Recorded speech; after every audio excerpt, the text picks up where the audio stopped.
महाराष्ट्र के कोंकण रीजन में लोकेटेड छोटे से गांव महाड़ में इतिहास रचा जाता है। हजारों लोगों के बीच में हिंदू धर्मशास्त्र के टेक्स्ट मनुस्मृति को जला दिया जाता है। इस दिन को मनुस्मृति दहन दिवस भी कहा जाने लगा। हजारों लोग आखिर किसको सपोर्ट कर रहे थे और क्यों मनुस्मृति को जलाया गया? आज इन्हीं सवालों के जवाब हम देखने जा रहे हैं। आइए इस घटना को थोड़ा विस्तार में समझते हैं और जानते हैं कि मनुस्मृति को क्यों और किसने जलाया था। दोस्तों, 1917 सत्याग्रह की शुरुआत की थी। इस सत्याग्रह का उद्देश्य दबे कुचले लोगों को ऊपर उठाया था, यानी कि दलित को वहां के सार्वजनिक तालाब से पानी पीने का अधिकार दिलाना था। इससे पहले कलेक्ट्रेट द्वारा एक लीगल नोटिफिकेशन के जरिए सभी को फ्री ऑथोराइज कर दिया था, लेकिन फिर भी अपर कास्ट के लोग दलितों को मंदिर में प्रवेश नहीं करने दे रहे थे। इसी वजह से इस सत्याग्रह को ऑर्गेनाइज करने का फैसला किया गया। सत्याग्रह से पहले इस एरिया के ब्राह्मणस लोकल कोर्ट से भी लिए आए थे और उनके द्वारा बहुत प्रेशर बना।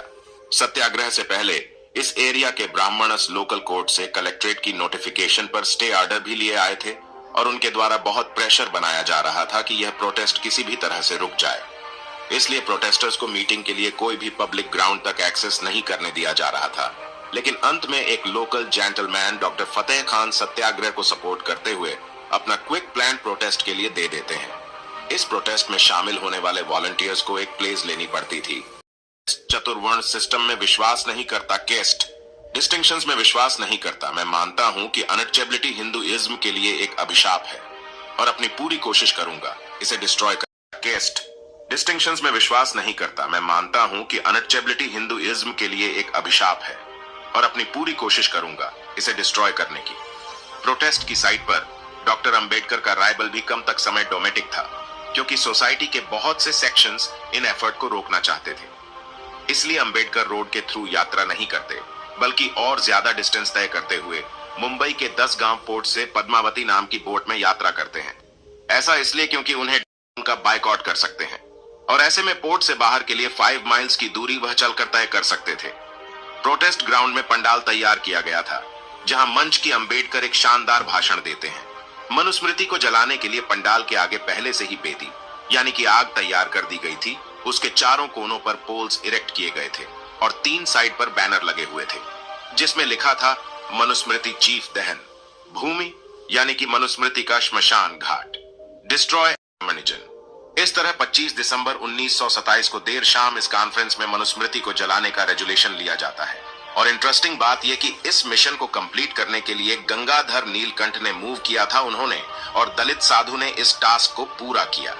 मनुस्मृति को आग के हवाले कर दिया गया। अब सवाल यह उठता है कि आखिर मनुस्मृति का इस प्रोस्टेट से क्या संबंध था और क्यों इसे जलाया गया। मनुस्मृति को आग के हवाले कर दिया गया। अब सवाल यह उठता है कि आखिर मनुस्मृति का इस प्रोस्टेट से क्या संबंध था और क्यों इसे जलाया गया। इसको समझने के लिए मनुस्मृति के बारे में जान लेते हैं। मनुस्मृति क्या है?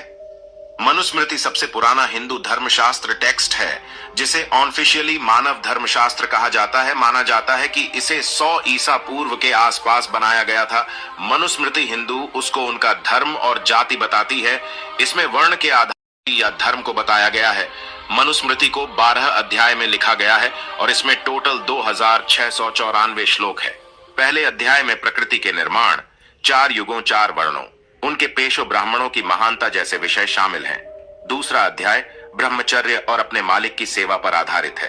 तीसरे अध्याय में शादी के प्रकार, विवाह के रीति रिवाजों और श्राद्ध यानी कि पूर्वजों को याद करने का विवरण है। इसका चौथा अध्याय गृहस्थ धर्म के कर्तव्य के नर्क यानी कि हेल की बात करता है। वहीं 5वें अध्याय में महिलाओं के कर्तव्यों एवं शुद्धता और अशुद्धता का जिक्र है। 6ठे अध्याय में एक संत और 7वें अध्याय में एक राजा के कर्तव्यों को बताया गया है। 8वें अध्याय में अपराध, धन, वचन और राजनीतिक मामलों पर बात करता है। 9वें अध्याय में पैतृक संपत्ति, 10वें अध्याय में वर्णों के मिश्रण, 11वें में पाप कर्म और 12वें में 3 गुणों। और मनुस्मृति में विशेषज्ञों की एक इसमें अधिकार, अपराध, बयान और के बारे में बात की गई कि आईपीसी और सीआरपीसी की तरह लिखी गई है। इसीलिए इसे हिंदू लॉ भी कहा जाता है। लेकिन ऐसा किया था मनुस्मृति में जो दलित लीडर्स अपडेट कर इसका विरोध करते हैं और इसे जलाने जैसा स्टेप लेना पड़ता है।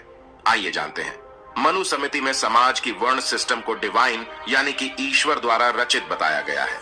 इसमें ब्राह्मण क्षत्रिय को सर्वश्रेष्ठ और वैश्य कर उन्हें पढ़ने के लिए अनफिट बताया गया है। मनुस्मृति कहती है कि शूद्र की सुप्रीम ड्यूटी धर्म अपने मास्टर को सर्व करना है। इसमें दलित को 4 वर्णों में सबसे छोटा माना गया है। उन्हें किसी भी प्रकार के अधिकार देने की बात नहीं की जाती। मनुस्मृति में कास्ट बाउंड्रीज को स्ट्रिक्टली मेंटेन करने की बात कही गई है, जिसके लिए इंटरकास्ट मैरिजेस को पूरी तरह गलत बताती है और इसलिए विमेन सेक्सुअलिटी पर कंट्रोल करने की कही जाती है। इसके 5वें अध्याय के 148 में एक लड़की हमेशा अपने पिता के संरक्षण में रहनी चाहिए। शादी के बाद पति उसका संरक्षक होना चाहिए।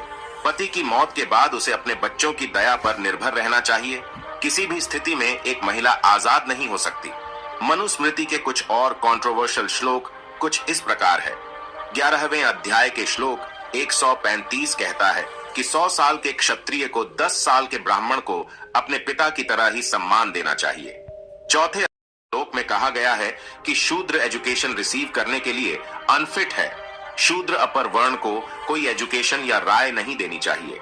शूद्र को कोर्ट और कानून के बारे में जानने की कोई जरूरत नहीं है और ना ही इन्हें सिखाना चाहिए। इस नियम को तोड़ने वाले नर्क में जाएंगे।